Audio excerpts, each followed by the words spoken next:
国际新闻来关心，2天前逃过暗杀的美国前总统川普，甲外界想的同款。昨昏，伊伫共和党全国代表大会头一天，伊就正式摕到提名，要代表共和党来参选美国年底的总统大选。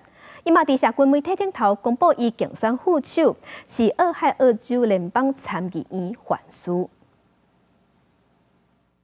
前美国总统川普15日伫社群媒体公布其选俄亥俄州联邦参议员39岁范斯做伊的副总统竞选副手。伊讲，捌伫咧海军陆战队为国家服务的范斯，以上优异的成绩，2年就对俄亥俄州州立大学毕业，是耶鲁大学法学院的毕业生，也是耶鲁大学法律期刊的编辑，耶鲁大学法律体育军人协会的主席。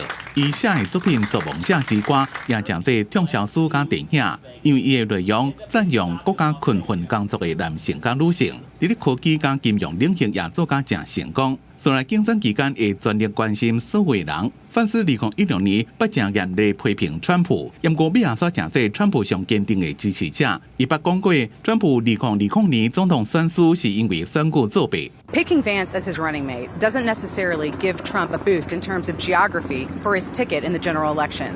Ohio is now considered a reliably Republican state, although it has been a battleground in times past. 共和党伫密瓦基连续4天的全国代表大会第一天，川普摕到有够的代表票数，正式将这共和党提名人。All of its 40 votes for President Donald J. Trump.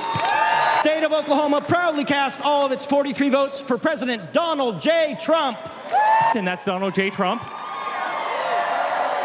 Hereby declaring him the Republican nominee for President of the United States of America. 2天前才闪过暗杀的川普，伫即天还有一个重要的消息，就是伊伫咧做总统期间的机密文件起诉案，被佛州的联邦地区法院法官简龙驳回。理由是，这件案件司法部特别检察官史密斯的任命无基于特定的联邦规定，无经由总统任命或者是联邦参议院同意。简龙是川普伫咧做总统期间所任命的法官。公司新闻黄文玲编辑。